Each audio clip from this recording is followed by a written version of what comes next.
नमस्कार, अस्सलाम वालेकुम, सत श्री अकाल, जय झूलेलाल। मैं हूं जी प्रेम मटलानी और आप देख रहे हैं हालात हाजरा का प्रोग्राम। हकीकत ये है। इब्तदा में आपसे दरख्वास्त है, चैनल ज़रूर सब्सक्राइब करें। नाजरीन, कहते हैं पाकिस्तान की सियासत में 3 ए या 3 अलफ हैं जिनका बहुत अमल दखल है।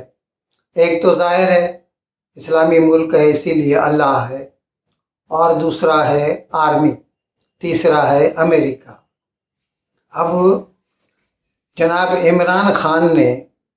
जो है पूरा अपना लगता है अपना डिपेंडेंस जो है ना वो अमेरिका के ऊपर रख दिया है और अल्लाह के ऊपर रख दिया है और आर्मी को अपना दुश्मन बना दिया है। जबकि आर्मी जब से ये 9 मई का वाक़या हुआ, जब इमरान खान को इस्लामाबाद हाई कोर्ट में से गिरफ़्तार किया गया और बाद में उनके लोगों ने जो पूरे मुल्क में अफरा तफरी मचा दी थी, तो उसके बाद से आर्मी या एस्टेब्लिशमेंट की जो है ना सोच में एक बुनियादी फ़र्क आ गया और उन्होंने ये सोच लिया कि ये कुव्वतें जो आर्मी को चैलेंज कर रही हैं, जो अपने आप को आर्मी से ज़्यादा ताकतवर समझ रही हैं, उनको सबक सिखाना ही पड़ेगा। अब इस सिलसिले में हम कल हुए पाकिस्तान में जो है जनरल हेडक्वार्टर में फॉर्मेशन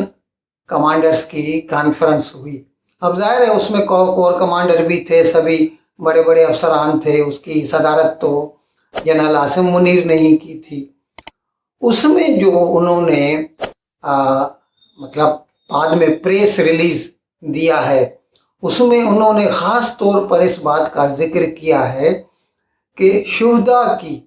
जो कुर्बानियाँ हैं हम उनको रायगा नहीं जाने देंगे। हम शुहदा की बेहुरमती किसी भी लिहाज से होने नहीं देंगे। अब मैं नाजरीन के ध्यान में ये लाना चाहता हूँ कि 9 मई के वाक़यात में से एक वाक़या ये भी था कि पीटीआई के लोगों ने जो शुहदा की जो स्टेचूज़ थे उनको तोड़ा था, उन्हें आग लगा दी थी और जनरल हेडक्वार्टर पे भी हमला किया था और लाहौर में कोर कमांडर के घर पर, जिसे जिना हाउस कहते हैं, उस पर हमला किया था।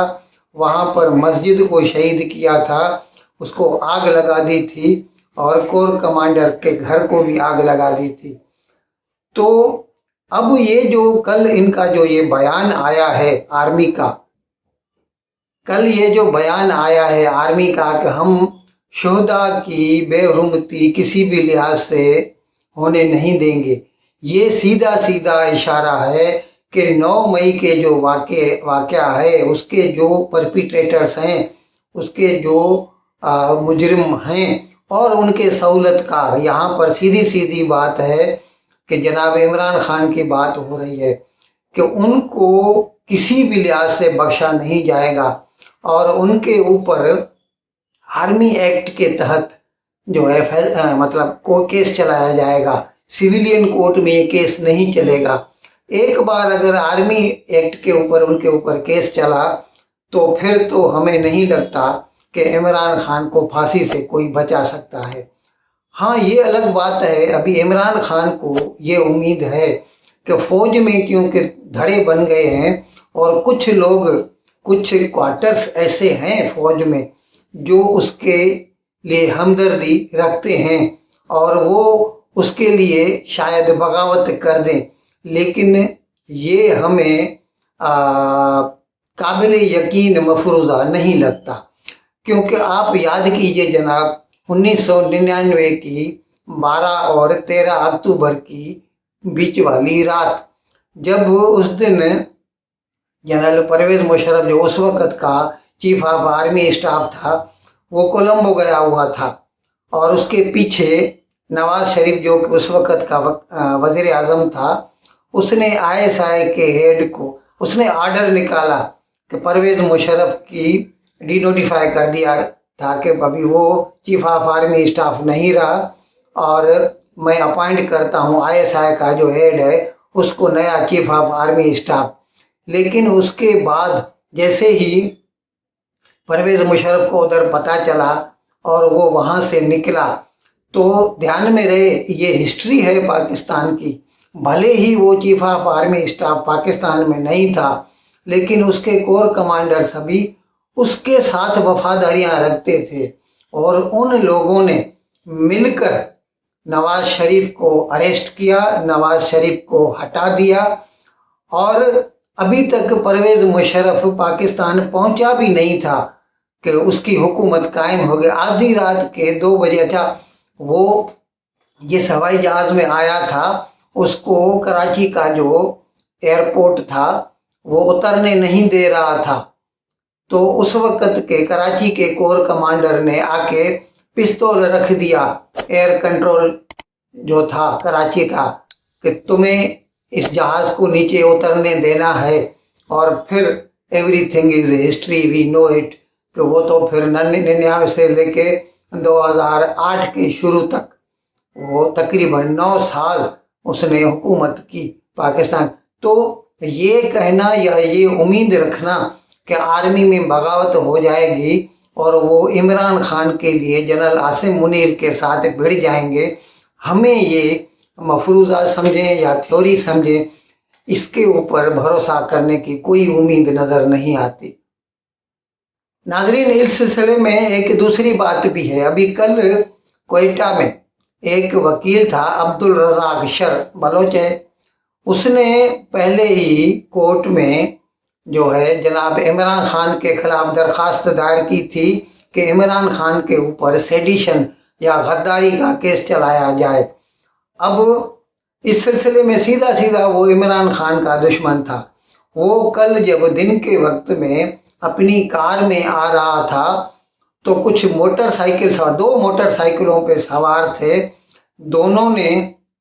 اس کار کو دونوں اطراف سے گھیر لیا اور اس کے اوپر گولیوں کی بوچھار کر دی، اور خدا بہتر جانتا ہے 30-40 گولیاں تو چلائی گئی ہوں گی، اور جس کے بعد وہ عبدالرزاق شر وہیں پر موقع پر ہی ہلاک ہو گیا. اب جو اس کے خلاف مطلب اس جرم کی جو FIR فائل کی گئی ہے کوئٹہ میں، اس میں یہ دکھایا گیا ہے کہ اس کو عمران خان نے مروایا ہے. اب اس کا مطلب عمران خان کے اوپر یہ قتل کا کیس بھی چلایا جا سکتا ہے. اور اب ہم اگر اس کا موازنہ کریں کہ 1977 میں جب ہی 5 جولائی کو جنرل ضیاء الحق نے ذوالفقار علی بھٹو کو ہٹا دیا تھا، اور پھر اس کو ایسا لگا تھا کہ ہو سکتا ہے جو 90 دن میں اس نے کہا تھا الیکشن کراؤں گا، اس کے بیچ میں ہی بھٹو نے جو مطلب جلسے جلوس کیے، اور خاص طور پر اس کا جو کراچی والا جلسہ تھا وہ باوجود MQM کے وہ بہت کامیاب گیا تھا. اس وقت پھر جنرل ضیاء الحق نے اپنا فیصلہ کر لیا، اور پھر اس نے پہلے تو احتساب کی بات کی، اور اس کے بعد اس نے جو ہے جناب بھٹو کو احمد محمد خان قصوری کے قتل کے کیس میں، جو کہ 1974 والا کیس تھا جس کی انکوائری بھی ہوئی تھی، اور اس کو بعد میں یہ کہہ کر گرفتار کیا گیا بھٹو کو کہ یہ بھٹو نے، اس کا یہ اپوننٹ تھا، PP کا ہی آدمی تھا وہ بھی، لیکن بھائی بھٹو کا مخالف بن گیا تھا، تو بھٹو نے FSF یعنی اس وقت وہ جو پیراملٹری فورس تھی، فیڈرل سیکیورٹی فورس، اس کے تھرو اس کا قتل کروایا ہے. اور اس وقت جو اس کا ڈائریکٹر تھا مسعود محمود، اس کی جو گواہی تھی وہ مین تھی. بھٹو کے خلاف کیس چلایا گیا تھا، حقیقت میں مرڈر کا کیس پہلے ویسے لوور کورٹ میں چلتا ہے، اس کے بعد اس کو کمٹ، یہ اس وقت تو یہ قانون یہی تھا، 1977 کی بات کر رہا ہوں، اس کو بس حقیقت میں پہلے کمٹ ہوتا ہے چھوٹی کورٹ سے، پھر سیشن کورٹ یہ فیصلہ کرتی ہے. لیکن بھٹو کے خلاف سیدھا لاہور ہائی کورٹ میں کیس چلایا گیا، اور اس کا جو مخالف تھا مشتاق، جسٹس مشتاق، وہ ایک مولوی تھا، اس کی کورٹ میں یہ کیس چلایا گیا، یعنی اوریجنل کورٹ ہو گئی ہائی کورٹ. تو اس کے لیے اس کی اپیل پھر سیدھی اگر ہونی تو وہ بھی سپریم کورٹ میں ہوتی. پھر उसी हाई कोर्ट ने, वही जस्टिस मौलवी मुश्ताक ने भुट्टो को फांसी सुना दी थी। और उसके खिलाफ और कुछ नहीं, सिर्फ वही मसूद महमूद जो डायरेक्टर था FSF का, उसकी गवाही थी। और जब इसके खिलाफ अपील में गए थे सुप्रीम कोर्ट में और अपील सुनी थी जस्टिस अनवारुल हक और 4 जज और थे उसके साथ, उस वक्त चीफ जस्टिस था जस्टिस अनवारुल हक। और उस वक्त जो है जब वो जिरह की थी, इससे पहले लाहौर हाई कोर्ट में भुट्टो का जो डिफेंस एडवोकेट था वो था यहिया बख्तियार, जो भुट्टो के वक्त में अटॉर्नी जनरल भी हुआ करता था। उसने जब इससे क्रॉस एग्जामिन किया था तो उसको मसूद महमूद को कहा था कि पहले जब इंक्वायरी हुई थी तो तुमने भुट्टो के खिलाफ बयान क्यों नहीं दिया। तो उसने कहा था कि भुट्टो उस वक्त वजीर आज़म था और मैं अगर उसके खिलाफ बोलता तो वो मेरे खिलाफ इंतकामी कार्रवाई करता, मैं डर गया था। तो इसके जवाब में फिर जनाब यहिया बख्तियार ने उसे कहा था, तो फिर इस वक्त जो पाकिस्तान का सदर और मार्शल एडमिनिस्ट्रेटर है जनरल ज़ियाउल हक, अगर वो तुम्हें कहता है और तुम उससे डर के ये बयान झूठा नहीं दे सकते, तो वो चुप हो गया था। लेकिन इसके बावजूद क्योंकि जनरल ज़ियाउल हक ने सोच के रखा था कि इसको तो मारना ही है, और उस वक्त मुझे याद है अखबारों में जो राइटअप्स आते थे, आर्टिकल्स आती थी, उसमें यही कहा जाता था कब्र एक है आदमी दो। अब ज़ाहिर है जनरल ज़ियाउल हक खुद तो कब्र में जाना नहीं चाहेगा, इसीलिए उसने भुट्टो को फांसी दे दी। और जिसके बाद भुट्टो को 4 अप्रैल 1979 को फांसी हो गई। अब वो जनाब इमरान खान ये सोचते हैं कि वो आर्मी के खिलाफ जाके और ये कामयाब हो सकते हैं, और इस सिलसिले में वो ज़्यादा उम्मीद बंधाई हुई है उनकी शहबाज गिल ने, जो कि अमेरिका में जाकर बैठ गया है और वहाँ पर कांग्रेसमैन और सेनेटर्स के थ्रू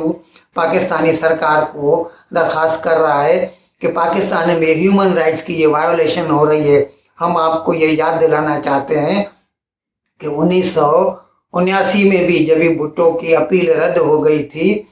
तो पूरी दुनिया के जो लीडरान थे, सऊदी अरेबिया, मुत्तहिदा अरब, हत्ता कि उस वक्त हिंदुस्तान का वज़ीर आज़म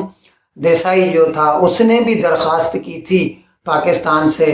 कि भुट्टो को माफ़ कर दिया जाए, लेकिन जनरल ज़ियाउल हक ने उसको माफ़ नहीं किया और उसको फांसी पर चढ़ा दिया। अब हमें तो लगता है कि ये जो प्रेजेंट एस्टेब्लिशमेंट है इन्होंने अपना मन बना लिया है इमरान खान के खिलाफ, और इमरान खान अगर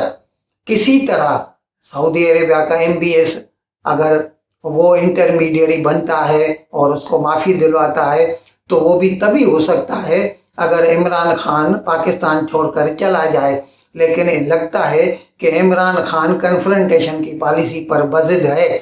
ऐसे में हमें लगता है कि इमरान खान की जान छूटना मुश्किल है, और या तो आर्मी एक्ट में या फिर ये कत्ल केस में उसको मतलब फांसी हो सकती है, और ये पाकिस्तान में एक दूसरा केस होगा कि साबिक वज़ीर आज़म को फांसी दे दी जाएगी। इन अल्फाज के साथ मैं आज का प्रोग्राम ख़त्म करने की आपसे इजाज़त चाहता हूँ, लेकिन विदाई लेने से पहले एक मरतबा फिर आपसे मेरी दरख्वास्त है कि जिस किसी साहब या साहिबा ने अब तक हमारे इस चैनल को सब्सक्राइब नहीं किया, अज़राए करम इसको जल्द से जल्द सब्सक्राइब करें, प्रोग्राम को लाइक करें, शेयर करें और घंटी का बटन दबाना न भूलें। बहुत बहुत शुक्रिया। खुदा हाफिज़।